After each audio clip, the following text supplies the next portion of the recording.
Hello and welcome back to my channel. आज हम लोग क्लास पढ़ने वाले हैं अपनी सीरीज़ में। जो हमारी सीरीज़ को फॉलो नहीं करता हुआ आ रहा है वो प्लीज़ एक बार जाके इससे पहले वाली वीडियो देख लें। उससे क्या होगा, आपको क्लियर हो जाएगा कि ऑब्जेक्ट्स क्या होते हैं। अगर आपको ऑब्जेक्ट्स क्लियर हो गया, आपने वो एक्सरसाइज सॉल्व कर ली जो मैंने पिछले वीडियो में दी थी, तो आपको क्लास समझने में बहुत ही आसानी होने वाली है। जो भी हम लोग सीरीज़ में पढ़ने वाले हैं वो कहीं ना कहीं इंटर रिलेटेड होने वाला है, और यही रीज़न था मेरा कि 8 से स्टार्ट किया, ताकि जब भी हम लोग 9th पढ़ें, जब भी हम लोग 10th में जाएँ या 11th में जाएँ या 12th में जाएँ, ऑलरेडी हमारा बेस क्लियर हो।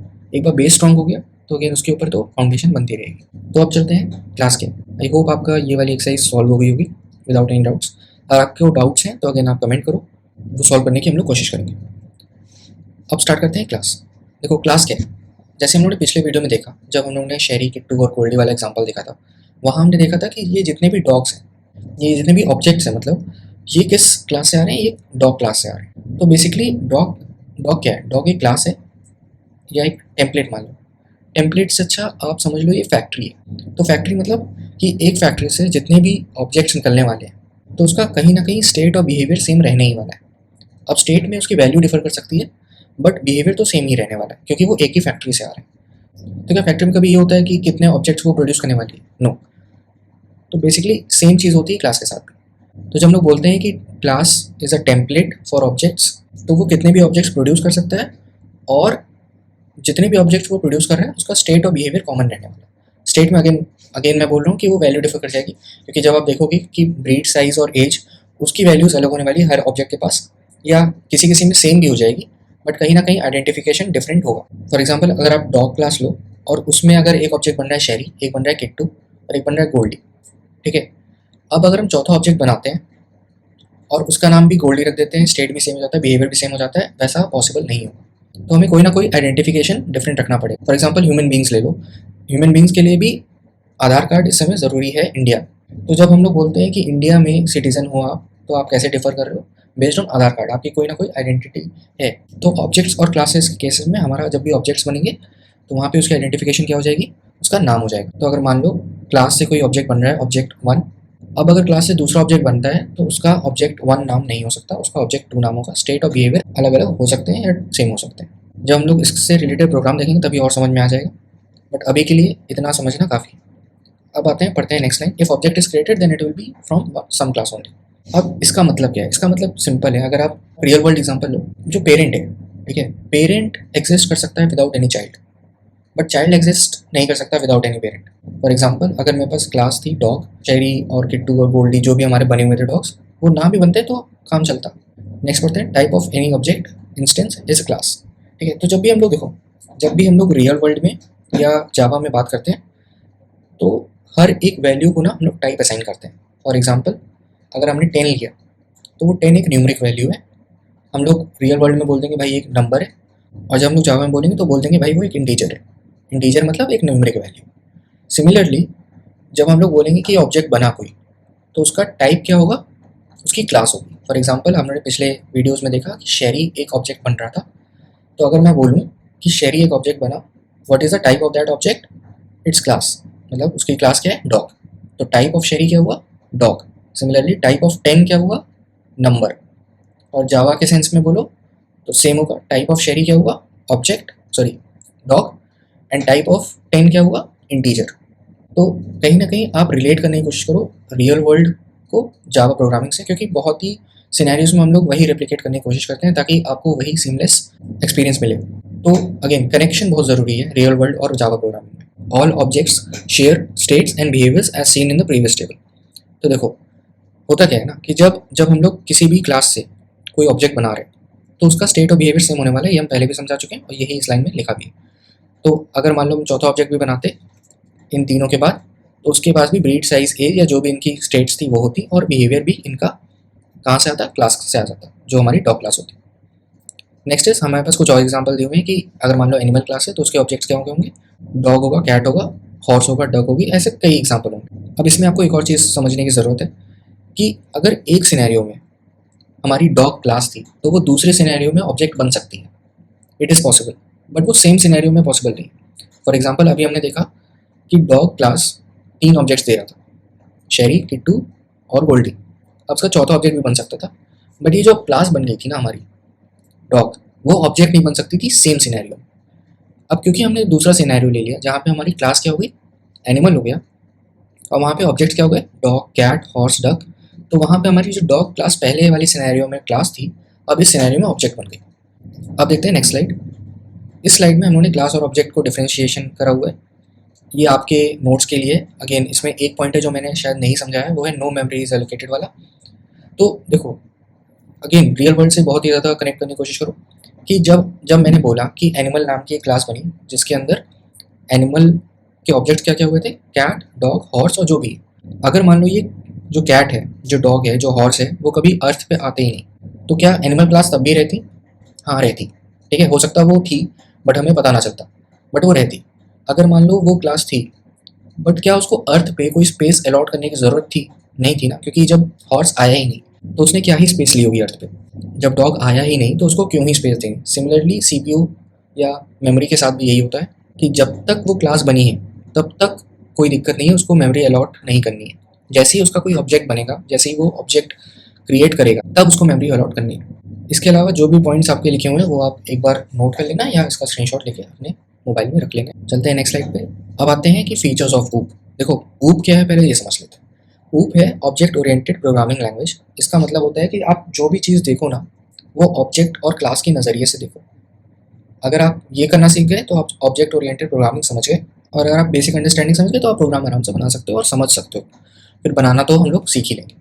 तो अब इसके फीचर्स देखते हैं। तो सबसे पहला पॉइंट है एब्स्ट्रैक्शन। देखो एब्स्ट्रैक्शन, अगर आपको डेफिनेशन रटनी है तो वो तो आपके सामने, वो आप रट सकते हो, लेकिन समझना है तो बहुत ही सिंपल एग्जांपल है। तो आप डेली जाके स्विच ऑन एंड ऑफ करते हो अपना फ़ैन या ट्यूबलाइट, तो क्या आपको पता है कि इनर उसकी डिटेल्स क्या है, उसकी इनर वर्किंग कैसे हो रही है? अगर आप स्विच ऑन कर रहे हो तो कितना एम्पेयर करंट उस पर्टिकुलर फ़ैन में जा रहा है, कितना जाएगा तो बर्न हो जाएगा, कितना जाएगा कि वो चलेगा ही नहीं। तो ये सब इम्प्लीमेंटेशन डिटेल्स है, ये आपको पता करने की ज़रूरत भी नहीं है, क्योंकि कोई ना कोई स्पेशलिस्ट है, इलेक्ट्रिकल इंजीनियर है जो ये चीज़ समझ रहा है। उसने आपको एक इंटरफेस दे दिया है कि भाई आप जाओ, क्लिक करो और आप जाके स्विच ऑन कर लो, स्विच ऑफ कर लो।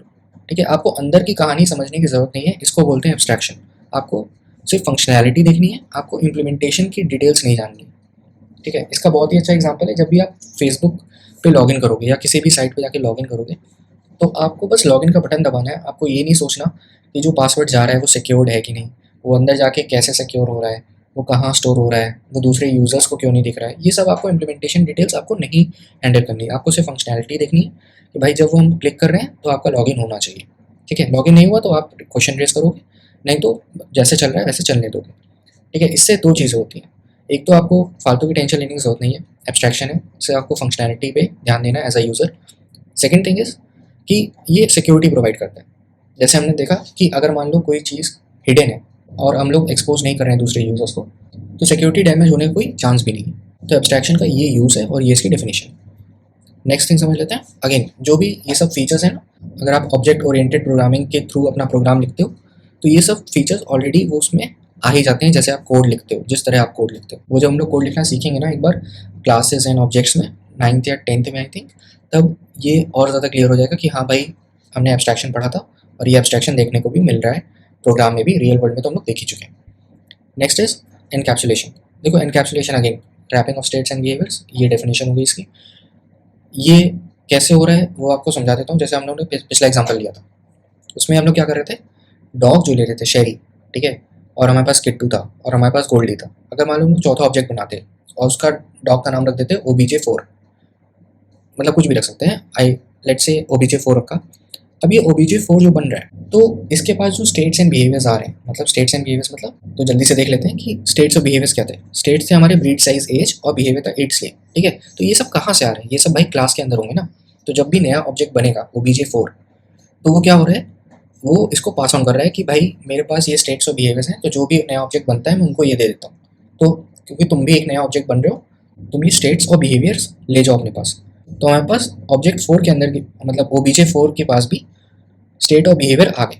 तो बेसिकली क्या हुआ, हम लोग ने क्लास के अंदर स्टेट्स और बिहेवियर इनकैप्सुलेट करके रखे हुए थे। इनकैप्सुलेट मतलब पैक करके रखे हुए थे कि जब भी नया ऑब्जेक्ट बनेगा तो हम उसको ये स्टेट्स और ये बिहेवियर्स, मतलब ये प्रॉपर्टीज और ये फंक्शंस उसको पास ऑन कर देंगे। तो class is a perfect example of encapsulation in Java. ये आपको समझ में आ गया होगा। अब इसका बहुत ही अच्छा एग्जांपल है रियल वर्ल्ड में भी। तो मान लो आप एक घर में रहते हो जिसमें आपका किचन रूम होगा, जिसमें आपका ड्राइंग रूम होगा, स्टडी रूम होगा, जिम रूम होगा, और भी कई रूम्स होंगे। ठीक है, तो जब आपके इतने रूम्स हैं तो क्या ये एक एरिया में होने ज़रूरी है? हो सकता है मेरा एक रूम एक अलग एरिया में हो, दूसरा रूम 2 गली छोड़ के अलग एरिया में हो। अगर ऐसा होता तो ये कभी इनकैप्सुलेशन नहीं होता।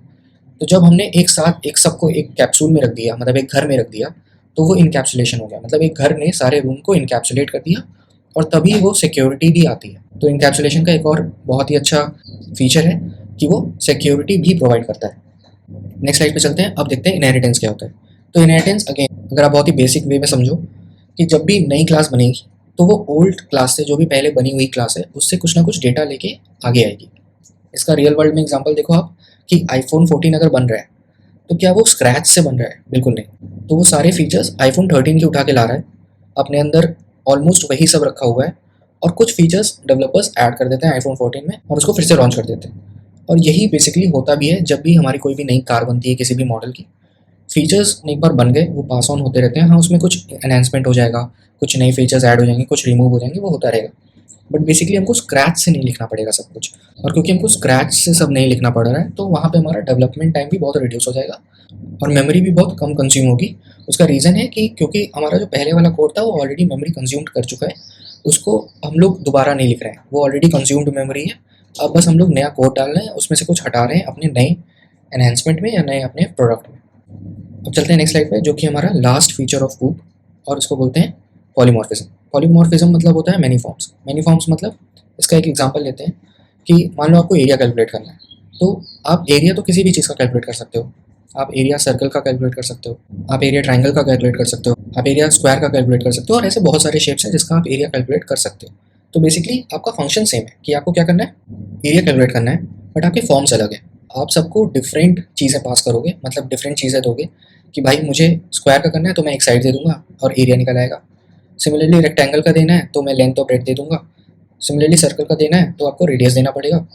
तो फॉर्म्स अलग हो जाएंगे बट आपका बिहेवियर सेम रहने वाला है कि भाई एरिया कैलकुलेट करना है। सिमिलरली आप एक और एग्जांपल देख लो कि एनिमल्स जितने भी होते हैं तो वो कम्युनिकेट तो करते ही हैं। अब कैट्स किसी और वे में कम्युनिकेट कर रही हैं, उनका फंक्शन वही है बट उनका फॉर्म अलग है। पोलर बियर किसी और वे में कम्युनिकेट कर रहा है, और जितने भी और भी डिफरेंट एनिमल्स हैं वो किसी और वे में कम्युनिकेट कर रहे हैं, बट उनका कम्युनिकेशन तो हो ही रहा है, मतलब फंक्शन सेम है। तो बेसिकली यही होता है पॉलीमॉर्फिज्म। और इसी के साथ हमारा फीचर्स ऑफ कूप यहाँ पे खत्म होता है। इसके बाद हमारा आता है पहला प्रोग्राम, जो कि हम लोग समझने वाले हैं नेक्स्ट वीडियो में, क्योंकि अगेन अगर मैं इसको यहाँ पे स्टार्ट कर दिया इस वीडियो में तो काफ़ी लंबा खिंच जाएगा ये वीडियो। तो हम लोग नेक्स्ट वीडियो में पहला प्रोग्राम समझेंगे कि क्या लिखा है, हर एक कीवर्ड का मतलब क्या है, हर एक वर्ड का मतलब क्या है, और हर एक कीवर्ड होता क्या है, वो तो हम लोग बाद में देखेंगे। अगेन ये सब टॉपिक कवर होने वाले हैं, ठीक है। तो आप पेशेंट रहो, आप बस सीरीज़ को फॉलो करते रहो, आपको हर एक चीज़ समझ में आने लगेगी, और एक बार आपका बेस बन गया तो जावा बहुत ही आसान हो जाएगी 9, 10, 11, 12 में, और आपको रट के जाने की कोई ज़रूरत नहीं पड़ेगी जब आप पहली बार प्रोग्राम लिखने जाओगे बोर्ड्स में। तो यहाँ पे ख़त्म करते हैं। अगेन आपका फीडबैक बहुत इंपॉर्टेंट है, तो प्लीज़ अपना फीडबैक प्रोवाइड करते रहिएगा। Till then, thank you and will see you in the next video.